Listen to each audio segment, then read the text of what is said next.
Coming up on Mountain News this morning, one hospice care organization shared the stories of those impacted while raising money for the cause.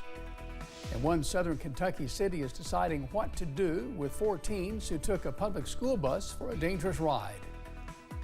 Dedicated to Eastern and Southern Kentucky, this is WYMT Mountain News This Morning.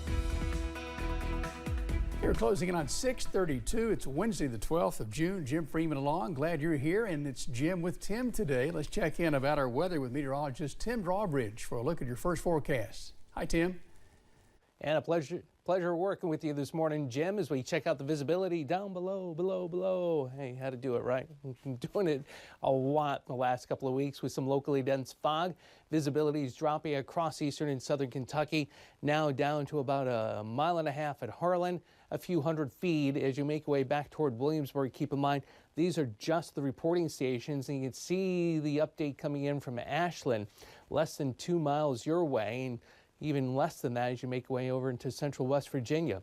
Now down to 49 as you make your way toward Prestonsburg, 48 at Irvin, 53 at the London Corbin Airport, 52 Jonesville, and at Jackson in the heart of Breathitt County, it is 58. Clouds streaming in from the west and southwest. Yes, just nothing to really worry about. In fact, we're going to be rain-free continuing now through this weekend, the earliest being Monday, Tuesday of next week. And even though we have this boundary to the north and west, it's not coming through this time around. So the heat and humidity will continue to build. Today, sunny to partly cloudy, up to 82, which is exactly where we should be this time for the middle of June in Hazard. More about the First Alert 7-day forecast in a few moments. Jim? Sounding good, Tim. Thank you. Representatives from Bluegrass Care Navigators gathered at Q95 in Prestonsburg for the annual Pikeville Radio Day. WYMT's Buddy Forbes was there as the staff was seeking support from the studio. Broadcasting live from the Q95 FM studios with some special guests. Bluegrass Care Navigators hit the airwaves Tuesday, sharing its mission with the region.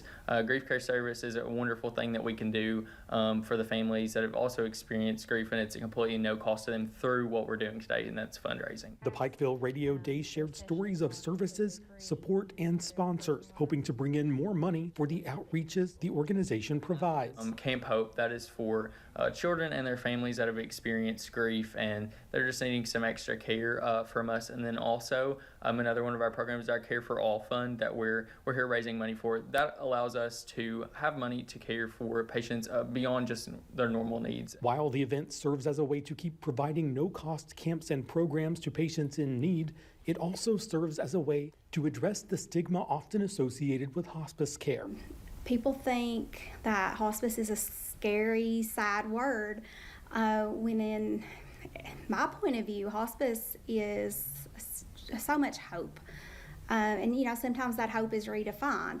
Hope may initially look like a cure, and then you may have to redefine that hope into, well, you know, I would like to enjoy Christmas with my family. Dialing in the donations, determined to make a difference. With that knowledge that I don't know how much time anyone has left, we get to take the rest of it and make the best of it. In Floyd County, Buddy Forbes, WYMT Mountain News.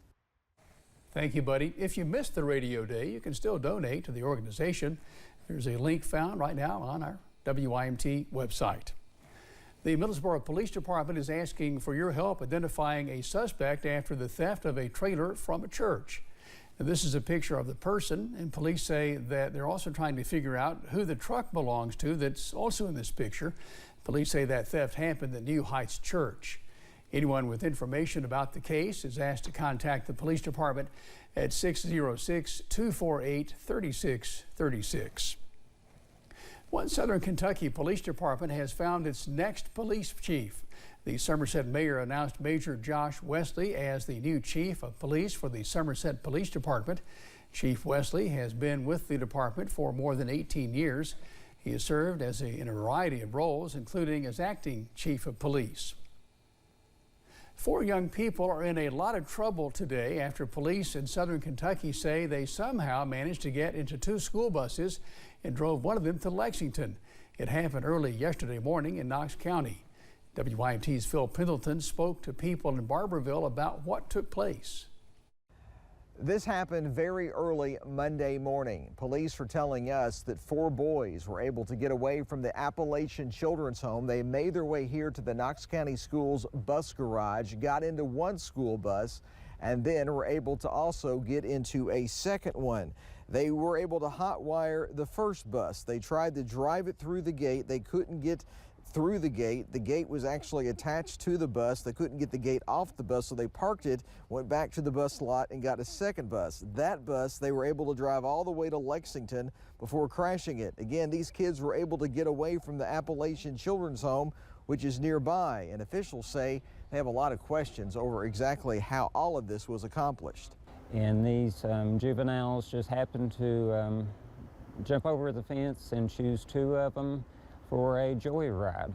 And to our knowledge, that's the first time that that individual has driven anything. And it could have been very serious injuries to the juveniles or to the motoring public.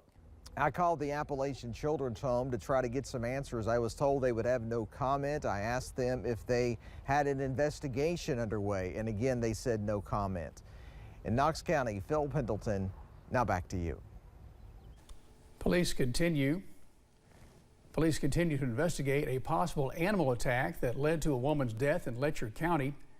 Trina Sandlin of Jeremiah was found dead over an embankment on Doty Creek. Police said her injuries were similar to those of an animal attack.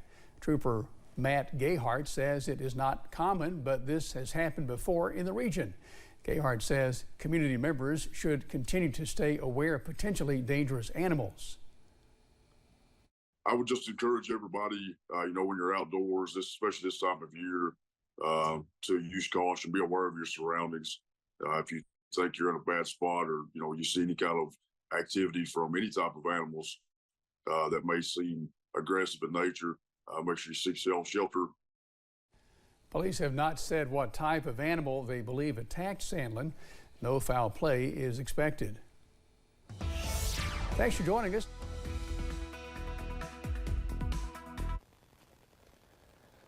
And a good Wednesday morning to you. Visibility's dropped again at Ashland, less than a half mile.